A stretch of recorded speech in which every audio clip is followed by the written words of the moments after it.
राज सर्वज्ञ आचार्य भगवान कुंद कुंद देव द्वारा विरचित यह समय सार जी ग्रंथ यह अपने आप में एक लौकिक सौंदर्य को लिए हुए ग्रंथ है।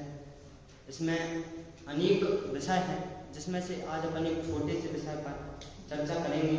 यह जो ग्रंथ है कलिकाल आचार्य सर्वज्ञ कलिकाल भगवंत आचार्य सर्वज्ञ कलिकाल भगवंत कुंद कुंद आचार्य देव का यह ऐसा ग्रंथ है कि यह पंचम काल में भी चतुर्थ काल की अनुभूति कराने वाला यह ग्रंथ है। कि आजकल लोग इसे पढ़कर ऐसा कहते हैं कि मैं चतुर्थ काल में ही जी रहा हूँ। ऐसे चतुर्थ काल का अनुभव कराने वाला है लौकिक ग्रंथ, अद्वितीय ग्रंथ। ऐसा ना किसी ने अभी तक हुआ ना आगे होगा, ऐसा भूतो ना भविष्यति वाला है ग्रंथ। ऐसी अनुपम रचना आचार्य कुंद कुंद सर्वज्ञ देव की है समय सार, जिसका हर एक पन्ना, हर एक लाइन, हर एक विषय, हर एक टॉपिक पढ़ने ही लायक नहीं, अपनी आचरण में उतारने लायक है। ऐसा है लौकिक ग्रंथ, जिसके आज अपन छोटे से टॉपिक, छोटे से विषय पर चर्चा करेंगे। आपने ज्ञान की महिमा के बारे में तो बहुत सुना होगा कि ज्ञान वह मोक्ष का कारण है, ज्ञान मात्र आत्मा है। सब ज्ञान के आपने बहुत महिमा सुनी होगी। जगह जगह पर ज्ञान की महिमा के वक्त हमको पढ़ने, सुनने, देखने को मिल जाते हैं। लेकिन आज ही हम इस नए तत्व को, ज्ञान के संदर्भ में एक नए तत्व को आचार्य कुंद कुंद देव और आचार्य अमृतचंद्र के परिप्रेक्ष्य में देखेंगे कि वह ज्ञान को किस रूप में, इसी समय सार में जहाँ आत्मा को ज्ञान मात्र कहा, उसी समय सार में ज्ञान की और क्या क्या व्याख्या है, उस ज्ञान और त्याग की व्याख्या को समझेंगे कि वास्तविकता में ज्ञान और त्याग क्या है, तो उस ज्ञान और त्याग का क्या महत्व है। इस प्रकार की चर्चा आज अपन करेंगे। तो आचार्य कुंद कुंद देव ज्ञान के बारे में लिखते हैं, ज्ञान और त्याग के बारे में। ज्ञान ही त्याग है। 34वीं गाथा में आचार्य कुंद कुंद देव ज्ञान ही त्याग है इस प्रकार लिखते हैं। तो इस प्रकार लिखने का आशय यहाँ से चालू होता है कि शिष्य प्रश्न करता है आचार्य देव से कि आचार्य, जब मैंने परद्रव्य को जान लिया, आगे का प्रकरण हम देखेंगे तो 19वीं गाथा से अज्ञानी का प्रकरण आचार्य देव ने चालू किया। 19वीं गाथा में वह अज्ञानी शिष्य था। अज्ञानी शिष्य ने जब प्रश्न किया कि है जी कब प्रतिबुद्ध होगा, इसके प्रतिबुद्ध कब होगा, तो जब इस प्रकार का आचार्य देव से अज्ञानी शिष्य ने प्रश्न किया तो आचार्य ने वहां उत्तर किया कि यह देह मेरी है और मैं देह का हो गया, मैं देह हो सकता हूँ। इस प्रकार की एकत्व और ममत्व बुद्धि जब तक इस देह में परद्रव्य में एकत्व और ममत्व बुद्धि करता रहेगा, यह देह मैं हूँ और यह देह मेरी है, इस प्रकार की एकत्व ममत्व बुद्धि जब तक यह जीव करता रहेगा, तब तक वह अज्ञानी है, जब तक वह अप्रतिबुद्ध है। अप्रतिबुद्ध अर्थात अज्ञानी है। जब उसको वहां अज्ञानी बता दिया कि अज्ञानी कब तक रहेगा, तो उसको फिर आगे की 5-6 गाथाओं में 20 से 25 नंबर तक की गाथा में यह बताया कि वह देह और आत्मा भिन्न भिन्न है, देह और पर द्रव्य भिन्न है, सभी द्रव्य आत्मा को छोड़कर आत्मा से सभी द्रव्य भिन्न है। इस प्रकार की चर्चा वहां 5-6 गाथाओं में की। उसको विश्वास कराया कि देह और आत्मा तो भिन्न भिन्न वस्तुएं हैं। उसके बाद जब 26वीं नंबर की गाथा में आचार्य देव ने वह शिष्य को जब यह निश्चय हो गया कि मैं अलग हूँ और देह अलग है, तो वह शिष्य प्रश्न करता है, क्योंकि अब उसे शास्त्र का इतना अभ्यास हो गया, तो उसने अपनी बुद्धि से एक प्रश्न किया कि हे आचार्य, जब देह और आत्मा भिन्न है, तो वह फिर जो तीर्थंकरों की स्तुति की जाती है, तीर्थंकरों की और आचार्यों की स्तुति की जाती है, वह किस प्रकार तीर्थंकरों और आचार्यों की स्तुति बनेगी, क्योंकि वह देह और आत्मा भिन्न भिन्न आप जब कह रहे हैं। तो फिर उसे आगे की 2-3 गाथाओं में फिर उसे विषय समझाते हुए बताया कि वह देह और आत्मा व्यवहार नय से एक हैं और निश्चय नय, परमार्थ नय से वह भिन्न भिन्न है। फिर आगे निश्चय नय और व्यवहार नय, निश्चय स्तुति और व्यवहार स्तुति का व्याख्यान किया। उसी बीच आचार्य अमृतचंद्र ने भाव भावक और गेय शंकर दुख का निराकरण किया। जित मोह, क्षीण मोह और जितेंद्रिय जिनका वर्णन आचार्य कुंद कुंद देव ने करा। जब उसे यह पक्का हो गया कि देह और आत्मा भिन्न है, उसे निश्चय नय का और व्यवहार नय का स्वरूप जब वास्तविकता में ख्याल आ गया कि कौन निश्चय नय है, कौन सा व्यवहार नय है, इस प्रकार का जब उसने निर्णय कर लिया कि निश्चय नय देह अलग है और आत्मा अलग है, मैं जीव द्रव्य भिन्न, इन सब पर द्रव्यों से भिन्न हूँ, इस प्रकार का उसने निश्चय कर लिया कि वह भी ज्ञानी हो गया। जब उसने मान लिया कि यह देह मेरी नहीं है, तो वह भी ज्ञानी हो गया। और जब वह ज्ञानी हुआ तो फिर वह ज्ञानी होकर फिर आचार्य से प्रश्न करता है कि आपने मुझे ये तो बता दिया परद्रव्य मेरे नहीं, माता पिता मेरे नहीं, ये देह मेरी नहीं, ये संयोग मेरे नहीं, ये राग द्वेष आदि भाव मेरे नहीं है, तो मैं इनका त्याग कैसे करूं? ये राग द्वेष आदि पर भावों का, पर द्रव्यों का त्याग मुझे किस प्रकार होगा? इस प्रकार की जब उसने शिष्य ने आचार्य कुंद देव से प्रश्न किया कि यह जब परद्रव्य मेरा नहीं है तो मैं परद्रव्य का त्याग कैसे करूं? जब उसको पता चल गया है देह मेरी नहीं है तो इस देह का, इस पर भावों का, राग द्वेष आदि विकारी भावों का उसे त्याग किस प्रकार करूं? इस प्रश्न को आचार्य देव से पूछता है। हम उत्थानिका पढ़ते हैं, उत्थानिका में सिर्फ प्रश्न ही अकेला है। उत्थानिका को देखते हैं, पीछे स्क्रीन पे आ रही होगी, आप सब देख सकते हैं। इस प्रकार यह अज्ञानी जी अनादिकालीन मोह की संतान से निरूपित आत्मा और शरीर के एकत्व के संस्कार से अत्यंत अप्रतिबुद्ध था। अर्थात क्या कहा यहाँ कि जीव अनादिकाल से, अज्ञानी जीव अनादिकाल से, क्योंकि ज्ञानी जीव तो नहीं, अज्ञानी जीव अनादिकाल से क्या था? देह मोह रूपी मदिरा को पीकर देह और आत्मा को एक मान रहा था। जब उस मोह के उदय से आत्मा और देह को एक मान रहा था, आत्मा और देह के संयोग को एक मान रहा था, लेकिन फिर उसे जब तत्व ज्ञान हुआ, तब अभ्यास हुआ, जब आचार्य देव ने उसे समझा दिया कि यह दोनों अलग अलग हैं, भिन्न भिन्न हैं, तो वह तत्व ज्ञान रूपी ज्योति के प्रकट उदय होने से नेत्र के विकार की भांति, अर्थात क्या, यहाँ आचार्य देव एक उदाहरण दे रहे हैं कि जैसे नेत्र में विकार है, अर्थात अपन कोई भी ले लें कि जैसे मैं पीला चश्मा लगाकर पूरी दुनिया को देख रहा हूँ तो पूरी दुनिया मुझे कैसी दिखेगी? पीली ही दिखेगी। वास्तविक स्वरूप दुनिया का मैं नहीं देख सकता जब तक मेरी आंखों पर पीला चश्मा है, मुझे पीलिया हो गया है, जब तक मैं उस दुनिया का पूरा वास्तविक स्वरूप नहीं देख सकता। तो वही बात कह रहे हैं आचार्य, नेत्र के विकार की भांति जब वह नेत्र का विकार हटा तो मैंने दुनिया को प्रत्यक्ष सही देख लिया, जान लिया। उसी प्रकार तत्व ज्ञान स्वरूप ज्योति के प्रकट उदय होने से पटल समान आवरणों के भी भांति उगड़ जाने से प्रतिबुद्ध हो गया। अर्थात जब मैंने ये जान लिया कि आत्मा अलग है और देह अलग है, दोनों भिन्न भिन्न चीजें हैं, दोनों भिन्न भिन्न पदार्थ हैं, जब मैंने ये जान लिया तो मैं भी ज्ञानी हो गया, प्रतिबुद्ध हो गया और साक्षात दृष्टा आपको अपने से ही जानकर, अर्थात मैं साक्षात अपने को अपने से जानने लगा, तब तथा श्रद्धा करके उसी का आचरण करने का इच्छुक होता हुआ जब मैंने ये जान लिया कि मैं पर से भिन्न हूं, ऐसा मुझे ज्ञान हो गया, तो मुझे वह आचरण में लाने के लिए मुझे भी यह शंका होती है, इस आत्मा राम को अन्य द्रव्यों का प्रत्याख्यान क्या है? प्रत्याख्यान अर्थात त्याग। तो वहां शिष्य प्रश्न करता है कि आत्मा को अन्य द्रव्यों का प्रत्याख्यान क्या है? अन्य द्रव्य मेरे से कैसे त्याग करूं मैं? इन सब अन्य द्रव्यों का त्याग क्या है? इसको आचार्य इस प्रकार कहते हैं। गाथा में आचार्य उत्तर देंगे कि वह ज्ञान की प्रत्याख्यान है, इस प्रकार का आचार्य उत्तर देंगे। अभी तो शिष्य ने सिर्फ प्रश्न किया कि आत्मा और देह जब अलग अलग है तो मैं इस देह का, पर द्रव्यों का त्याग कैसे करूं? इस प्रकार उत्थानिका है। अब हम गाथा का पाठ करते हैं। सब्बे भागे जमना पच्चखारि परिज्ञानमूलम् तमहापच्चखारम् नारं नियमामुरेतपम्। सब भाव पर ही जान प्रत्याख्यान भावों का करे, इससे नियम से जानना कि ज्ञान प्रत्याख्यान है। अर्थात आचार्य क्या कहना है? सब्बे भावे जम्हा, जम्हा अर्थात जिसने सब पर भाव को परेतिरागुणम पर जान दिया, जिसने सब पर भाव को पर जाना है, वह पच्चखादि, वह प्रत्याख्यान करता है। अर्थात क्या कहा? जिसने पर द्रव्य को पर जाना वही प्रत्याख्यान करता है।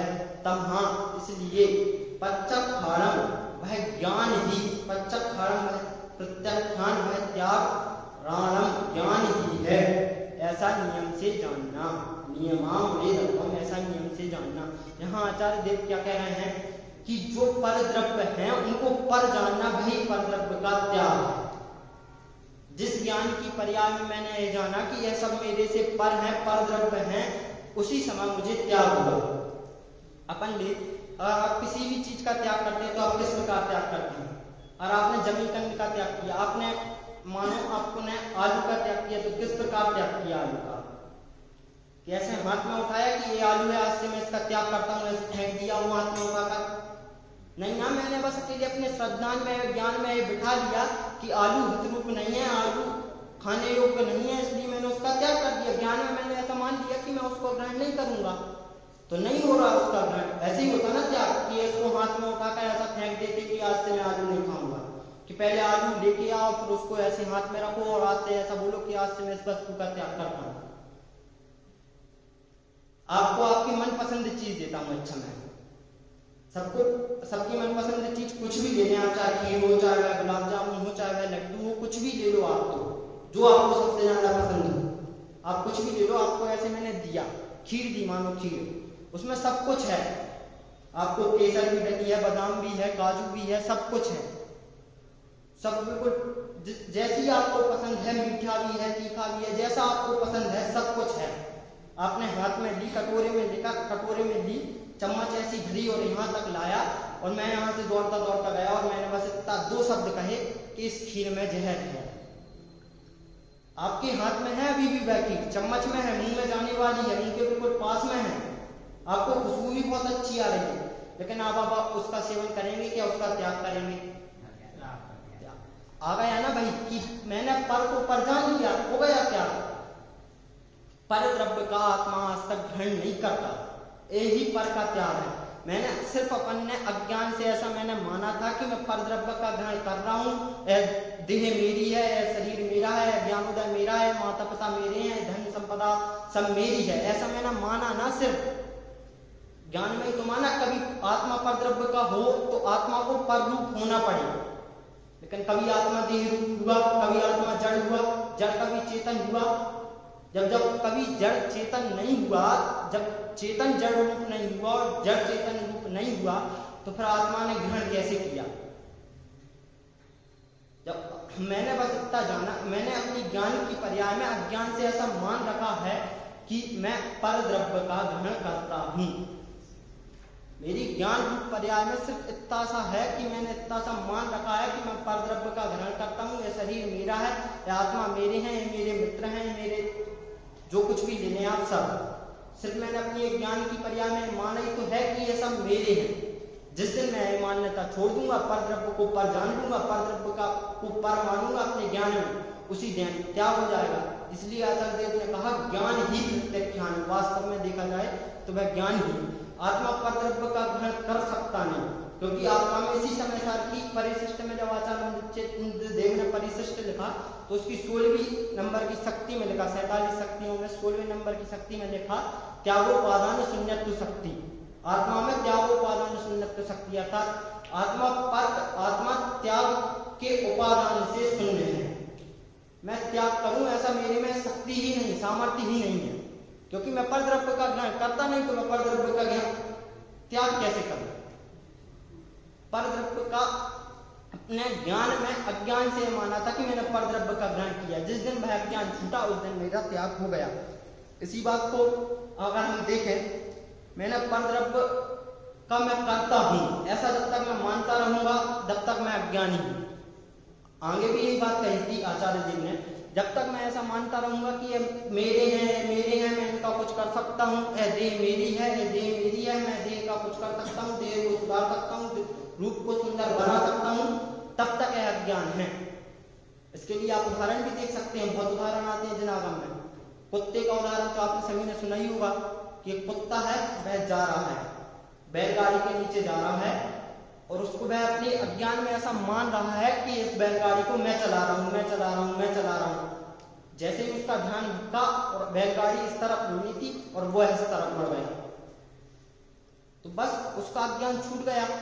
तो वह ज्ञानी, मतलब जब तक वह मान रहा था कि ऐसे मैं मान रहा हूं, मैं अपने आप को अज्ञान से मान रहा हूं कि मैं पर द्रव्य का कर सकता हूं, या पर द्रव्य मेरे हो सकते हैं, जड़ चेतन रूप हो सकता है, चेतन जड़ रूप हो सकता है। जब यह मान्यता मैं छोड़ दूं तो आत्मा में तो वैसे भी त्याग उपादान शून्य शक्ति है, त्याग का उपादान आत्मा में सामर्थ्य ही नहीं है, आत्मा शून्य है त्याग के उपादान से। सिर्फ मैंने अज्ञान में माना है, और अज्ञान से मैं अगर त्याग दूं या छोड़ दूं तो मेरा तो ऐसे ही त्याग हो गया पर द्रव्यों का। एक कोई भी जानवर लो आप, एक कोई जानवर है, आपको जानवर को बांधना है और आपके पास ना रस्सी है ना खूंटा है, कुछ भी नहीं है। लेकिन आप अगर गैये को ले लो, अपन गाय जब के घर होती है गाय को ले, तो आप सिर्फ गाय को ऐसे करना, एक्टिंग करना गाय को बांधने की, ना आपके पास रस्सी हो ना खूंटा हो, तो भी अगर आप बांधने की एक्टिंग करना तो वह नहीं बढ़ेगी, वह अपने आप को बंधा मानेगी। उसी प्रकार मैंने अपने ज्ञान से अपने आप को बंधा माना है। मैं बंधा हूं नहीं, मैं कर्म से, नौकर्म से, देह से, कर्मों से, द्रव्य कर्म से, भाव कर्म से बंधा हूं नहीं, लेकिन मैंने अपने अज्ञान में माना है। और इनका त्याग कैसे होगा? जब ज्ञान होगा कि ये मेरे नहीं है तो उनका त्याग होगा। टीका में भी आचार्य ऋषिदेव के भाव प्रकट करते हैं। टीका में भी एक से बढ़ के एक बातें हैं। आचार्य देव का इतना विचार, इतना चिंतन है इस टीका में। टीका को देखते हैं। है भगवान ज्ञाता द्रव्य है, वह अन्य द्रव्य के स्वभाव से होने वाली अन्य समस्त प्रभाव को उनके अपने स्वभाव भाव में व्याप्त न होने से पररूप जानकर त्याग देता है। क्या कहा यहाँ कि यह आत्मा ज्ञाता है, मैं सिर्फ जानने वाला हूँ। वह अन्य द्रव्य के स्वभाव में होने वाले जो भी पर द्रव्य है, पर द्रव्य के स्वभाव में अन्य समस्त प्रभाव को मैं पर द्रव्य में व्याप्त नहीं हो सकता, मैं जड़ चेतन रूप नहीं हो सकता, मैं जड़ रूप नहीं हो सकता। ऐसा जिसका स्वभाव है, ऐसे स्वभाव भाव में व्याप्त न होने पर द्रव्य के स्वभाव भाव में मैं व्याप्त नहीं हो सकता। आचार्य देव ने व्याप्य व्यापक संबंध इसके पहले समझा चुके हैं।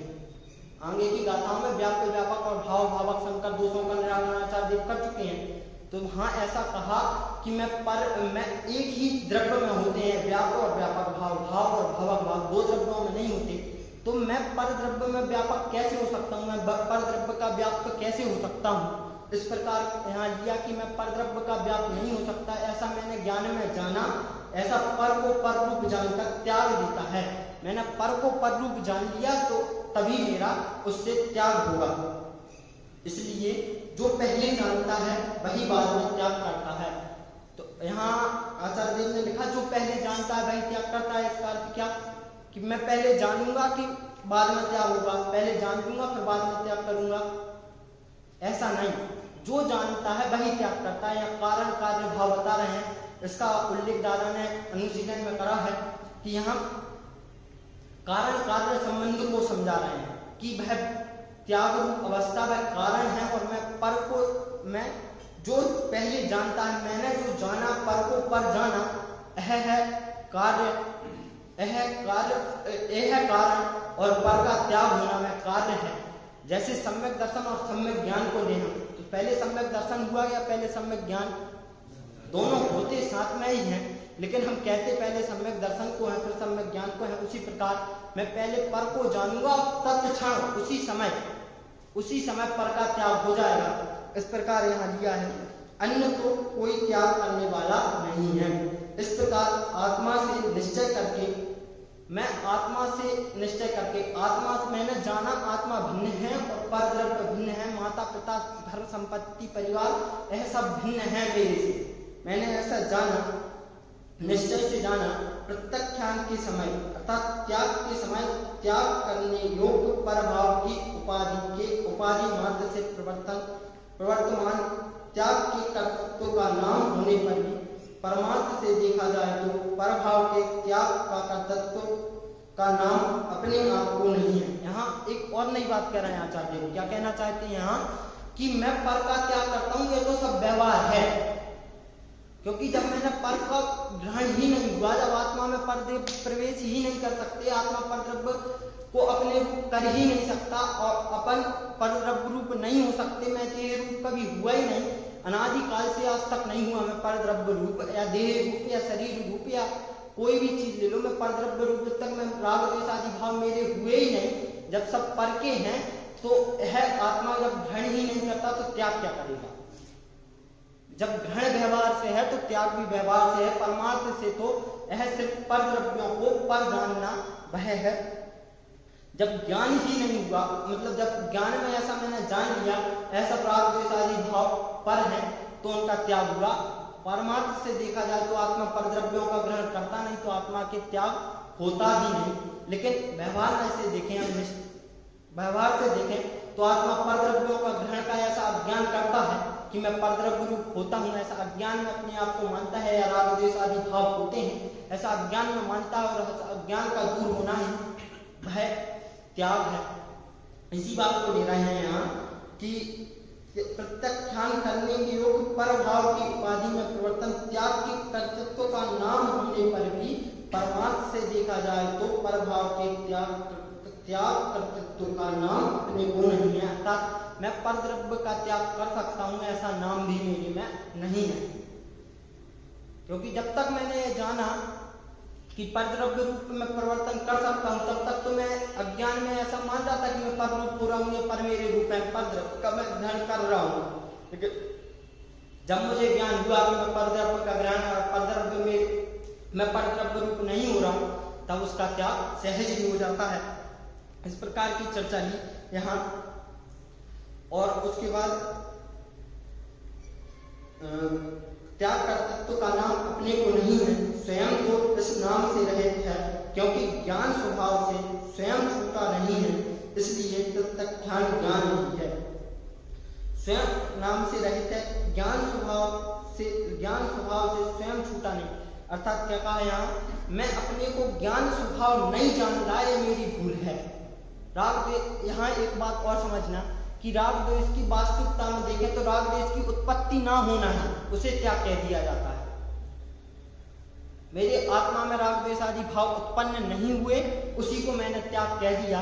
वास्तविकता में त्याग तो होता ही नहीं, वह त्याग मात्र व्यवहार से है। परमार्थ से देखा जाए तो आत्मा में राग द्वेष ने प्रवेश नहीं किया तो राग द्वेष की उत्पत्ति ही नहीं हुई। उत्पत्ति नहीं हुई तो मैं उनका त्याग क्यों करूं? परद्रव्य कहाँ थे? पर में थे, मैं मेरे में था, ऐसा मैंने ज्ञान किया। और अगर मैंने अपने अज्ञान से जाना कि राग द्वेष मेरे में है, मैं राग द्वेष का ग्रहण कर रहा हूँ, मैं परद्रव्य का ग्रहण कर रहा हूँ, तो जब तक मैंने माना तो मैंने अपने ज्ञान में माना, और जब ज्ञान में अज्ञान से माना, और जब अज्ञान दूर हुआ तो मैं अपने में हूँ, परद्रव्य पर में है। जब परद्रव्य का ग्रहण नहीं तो परद्रव्य का त्याग कैसे होगा? तो परद्रव्य का त्याग अहम व्यवहार से कह दिया जाता है, निश्चय परमार्थ से तो आत्मा परद्रव्य का त्याग भी नहीं कर सकता। आत्मा परद्रव्य के त्याग से शून्य है। इस प्रकार यहाँ दिया। इसके बाद भावार्थ में आचार्य देव लिखते हैं, भावार्थ में आत्मा को परभाव के त्याग का कर्तृत्व वह नाम मात्र है, वह स्वयं जो ज्ञान स्वभाव है। परद्रव्य को पर जाना फिर परभाव का ग्रहण न करना वही त्याग है। जो अभी अपन ने समझा वही इस भावार्थ में लिखा कि पर को पर जाना वही वास्तविकता में त्याग है। त्याग की उत्पत्ति, त्याग तो मैं कर सकता नहीं, त्याग तो सिर्फ व्यवहार से कहा जाता है कि मैंने परद्रव्यों का त्याग किया। वास्तविकता में देखा जाए तो आत्मा परद्रव्यों का त्याग नहीं कर सकता। इसके बाद एक और आदि लाइन और लिखी है, स्थिर हुआ ज्ञान ही प्रत्याख्यान है। अर्थात क्या? स्थिर हुआ ज्ञान प्रत्याख्यान है। स्थिर हुआ ज्ञान से लेना स्वसंवेदन ज्ञान। तात्पर्य टीका में इसका उल्लेख है। स्थिर हुआ ज्ञान अर्थात स्वसंवेदन ज्ञान, कि मैंने अपने आप को आप स्वरूप जाना। स्वरूप में जब मैं स्थिर हुआ, स्वरूप में जब मैं लीन हुआ, तो मैंने परद्रव्य की ओर मेरी नजर ही नहीं गई, मेरी दृष्टि ही वह देह की ओर नहीं गई। इसी को परद्रव्य का त्याग कह दिया जाता है। वास्तविकता में वह अपने से ज्ञान, अपने स्वरूप में लीनता, अपने स्वरूप का ज्ञान वही स्थिर ज्ञान है और वही प्रत्याख्यान है। ज्ञान के अतिरिक्त दूसरा कोई भाव भी नहीं है। इस प्रकार आचार्य देव ने पूरे प्रकरण में ज्ञान और त्याग का सौंदर्य दिखाया है, किस प्रकार जीव को ज्ञान और त्याग होता है, किस प्रकार जीव परद्रव्यों का ग्रहण और परद्रव्यों का त्याग करता है। वास्तविकता में देखें तो ज्ञान अलग, ज्ञान और त्याग दोनों भिन्न भिन्न चीजें हैं। जब मैंने अपने ज्ञान में ज्ञान को स्थिर होकर जाना तो परद्रव्य मेरे ज्ञान में आए नहीं, तो मैं परद्रव्य का ग्रहण कैसे कर सकता हूँ, परद्रव्य का त्याग कैसे कर सकता हूँ? तो परद्रव्य का जब ग्रहण ही नहीं तो परद्रव्य का त्याग भी नहीं होगा। इस प्रकार की पूरी गाथा में चर्चा की। आज ज्ञान को हमने वैसे देखा तो बहुत रूप में था कि वह ज्ञान, वह सम्यक ज्ञान ही मोक्ष का कारण है, सम्यक ज्ञान ही प्रमाण है और ज्ञान मात्र आत्मा ने सबको देखा था। लेकिन यह नई चीज है कि ज्ञान वह त्याग भी, ज्ञान ही त्याग है। इस प्रकार की चर्चा आज आचार्य देव ने 34वीं गाथा में की है। हम भी उस ज्ञान के स्वरूप को समझें और ज्ञान में ही लीन हो, अपनी आत्मा में ही लीन हो। और हम भी सदा जल्दी मोक्ष पद की प्राप्ति करें, इस मंगल कामना से विश्राम करता हूँ।